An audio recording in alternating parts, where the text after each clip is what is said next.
Assalamualaikum, nama saya Muhammad Alif. Saya akan terangkan pengenalan pasal kesusahanan. Kesusahanan adalah aktiviti sebagai seorang usahawan yang boleh ditakrifkan sebagai yang menjalankan inovasi, kewangan dan perniagaan dalam usaha untuk mengubah dan menghasilkan satu inovasi pada barangan dan perkhidmatan dalam ekonomi. Ini boleh menyebabkan pertubuhan baru atau boleh menjadi sebahagian menggiatkan organisasi yang matang dalam respon kepada peluang yang dilihat. Bentuk yang paling jelas kesedaran yang memulakan perniagaan baru, ia disebut sebagai start-up company. Bagaimanapun, dalam bertahun-tahun kebelakangan ini, istilah ini telah diperluaskan untuk meliputi bentuk aktiviti kesedaran sosial dan politik. Apabila kesedaran menjalankan aktiviti-aktiviti dalam organisasi firma besar, ia dirujuk sebagai antara keusahawanan. Okey, saya ditugaskan untuk menerangkan maksud BMC. Okey, apa itu BMC? BMC bermaksud Business Model Canvas.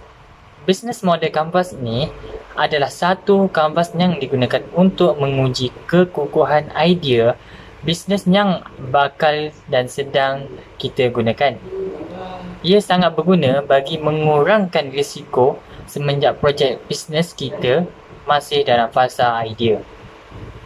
BMC adalah ilmu asas perniagaan yang wajib kita tahu dan diguna pakai bagi mereka yang mahu memulakan perniagaan dan menambah baik atau memulihkan perniagaan, meluaskan empire bisnes.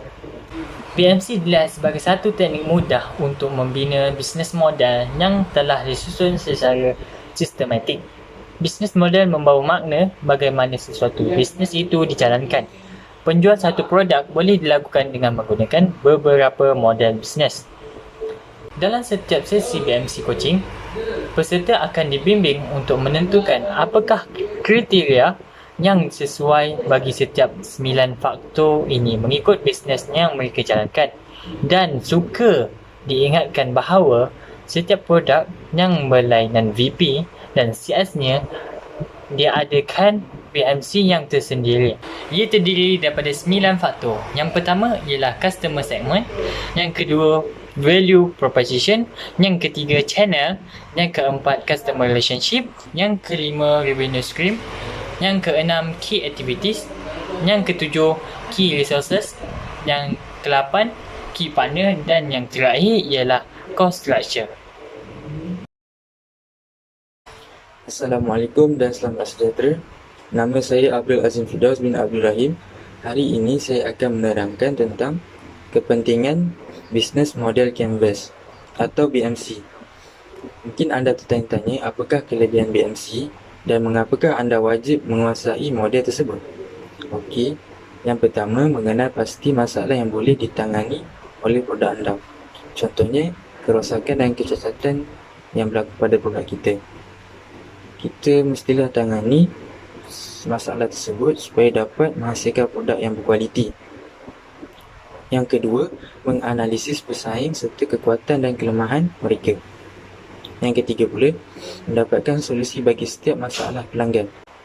Okey, yang keempat, mencari potensi rakan kongsi untuk mengembangkan bisnes supaya lebih maju dan lebih dikenali oleh ramai pihak. Yang kelima, mewujudkan nilai yang unik supaya pelanggan setia dengan produk yang dikeluarkan oleh kita. Yang keenam pula, mendalami latar belakang pelanggan. Yang ketujuh, sebagai medium untuk kajian marketing syarikat kita. Yang ke-8 pula, kita hendaklah mengenal pasti saluran revenue yang terbaik untuk mengenalkan kita punya produk. Contohnya, Facebook, WhatsApp, Instagram, YouTube dan sebagainya. Yang ke-9, mengetahui operasi yang dijalankan oleh syarikat. Yang terakhir sekali, kita hendaklah menganggarkan kos-kos yang dikeluarkan bagi setiap fasa pengeluaran produk. Assalamualaikum. Saya kat sini nak menerangkan pasal customer segment. Customer segment ni dia punya ciri dia mana kami dapat pelanggan. Customer segment ni kami dapat pelanggan di mana. Yang pertama kami akan dapat pelanggan dari pelajar Politeknik Foundation. Sebab kami duduk berdekatan dengan pelajar Politeknik. So diorang akan senang untuk buat deal, untuk reka design dengan kita orang. Akan lebih senang kat situ sebab diorang akan ambil berdekatan untuk ambil baju dengan cepat semua. Okay. So kita orang akan buat design yang bagus, buat kualiti yang bagus untuk menarik lagi more pelanggan pelajar. So bila kualiti yang bagus, mesti orang lagi nak beli dengan kita orang. Diorang mesti nak buat baju kelas, nak buat baju koko, macam-macam lagi. Okay, yang keduanya, kami menarik pelanggan dari segi, sebab kami duduk taman perumahan, kami akan buat pengiklanan untuk buat tempahan baju untuk yang nak pergi buat gathering family ke. Kan family yang suka buat gathering, pergi bercuti beramai-ramai untuk pakai baju sesama bagi nampak lawa, nampak cantik kan. Untuk buat gathering family, diorang mesti akan menempahan baju yang banyak. So dekat situ kami mengambil juga penambahan dan akan mendapat pelanggan dari situ. Dan apabila kita orang buat dengan kualiti yang bagus, mesti untuk diorang buat baju yang lain pun mesti diorang akan tempahan kita orang jugalah. Maksudnya macam tu lah. Sebab bila kualiti yang bagus, mesti pelanggan puas hati. Lepas tu pelanggan akan recommend kepada kawan diorang. Lepas tu kawan diorang akan tertarik untuk buat baju kita orang juga. Okay, sebab dari situ lah kita akan dapat pelanggan yang ramai lah. Selain itu, value proposition. Nilai apa yang ada pada produk anda tetapi tidak ada pada pesaing, serta tarikan yang ada pada produk anda. Yang pertama, kami menjamin baju yang sangat selesa. Yang kedua, fabrik yang kami sediakan sangatlah berkualiti. Dengan itu, pelanggan akan juga berpuas hati dengan fabrik yang kami hasilkan. Yang ketiga pula, desain yang menarik. Dengan itu, kami dapat menarik perhatian para remaja untuk membeli pakaian kami. Yang keempat pula, harga yang kami tawarkan juga amatlah berpatutan dan dapat dibeli oleh setiap peringkat umur. Channel platform adalah saluran ataupun medium bagi kami untuk kami mempromosikan jersey-jersey kami dan juga tempat untuk kami berhubung dengan pelanggan. Buat masa ini, kami hanya ada 5 channel platform, iaitu Instagram, Facebook, YouTube, TikTok dan WhatsApp. Pada masa ini, kami hanya menggunakan 5 platform ini untuk mempromosikan jersey kami dan juga berhubung dengan pelanggan. Kelima-lima platform ini mempunyai tarikan yang tersendiri. Seperti contoh, TikTok. Umum tahu, TikTok adalah trend pada zaman sekarang oleh anak-anak muda dan juga khalayak ramai. Oleh itu, kami menggunakannya untuk salah satu cara untuk kami mempromosikan video-video agar kami dapat menarik minat orang ramai untuk membeli jersey kami. Seterusnya ialah customer relationship. Komunikasi antara peniaga dan pelanggan untuk mengekalkan hubungan baik dengan mereka. Jika tempahan melebihi 50 helai ke atas, maka kami akan mengurangkan setiap helai, iaitu dari 60 kami akan turunkan kepada 45 ataupun RM50 sehelai. Yang kedua ialah kami akan memberi pilihan kain secara percuma. Okey, kami ada pilihan kain yang bermacam-macam kualiti. Yang salah satu yang saya pakai ni ialah kain diamond. So, kami ada kain diamond, kami ada kain hexagon dan kami ada kain orange spot dan kami ada pelbagai lagi jenis-jenis kain yang kami akan beri. Kami akan memberi kain secara percuma jika helaian baju mereka lebih 50 helai. Yang ketiga ialah sentiasa berinteraksi dengan pelanggan. Okey. PMC yang seterusnya ialah key partnership. Key partnership ialah pihak yang terlibat dalam penghasilan produk dan bisnes secara tidak langsung. Kerjasama mereka memberi impak kepada penghasilan produk dan syarikat. Ia juga dikenali sebagai outsourcer syarikat. Okey. Key partnership yang pertama ialah kain-kain kami diambil dari China. Dan yang kedua ialah baju dan desain kain-kain kami dibuat oleh TMF, iaitu The Malaysian Fighters. Seterusnya ialah key resources. Key resources ialah apa yang diperlukan dalam perniagaan. Okey, apa yang diperlukan dalam perniagaan saya ialah designer yang diiktiraf. Seterusnya ialah ahli kumpulan yang sentiasa memberi kerjasama. Ahli kumpulan ni penting untuk kami kerana apa? Kerana ahli kumpulan kami mampu untuk memberi idea yang baik dan mampu untuk memberi kerjasama yang bagus.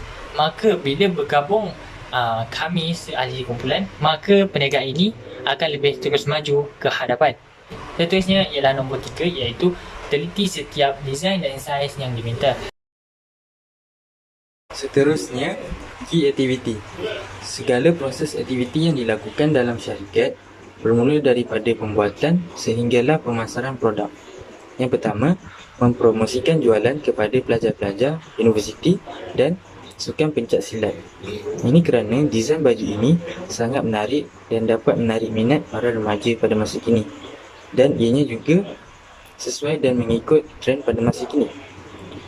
Yang kedua, membuat marketing di media sosial, contohnya Instagram, WhatsApp dan YouTube.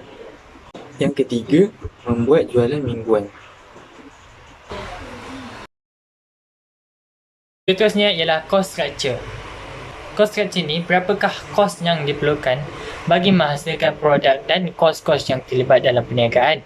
Perniagaan perlu mengenal pasti kos-kos yang terlibat supaya pendapatan syarikat dapat dioptimalkan sepenuhnya. Jadi, kos-kos yang tidak penting boleh dikurangkan atau dihapuskan serta kos yang lain boleh dijimatkan bagi menambahkan keuntungan perniagaan. Yang pertama ialah kos penghantaran dari China. Okey, untuk pengetahuan semua, baju ini kami import dari China. Maka, penghantaran dari China ke Malaysia amat tinggi. Okey, yang kedua ialah kos designer.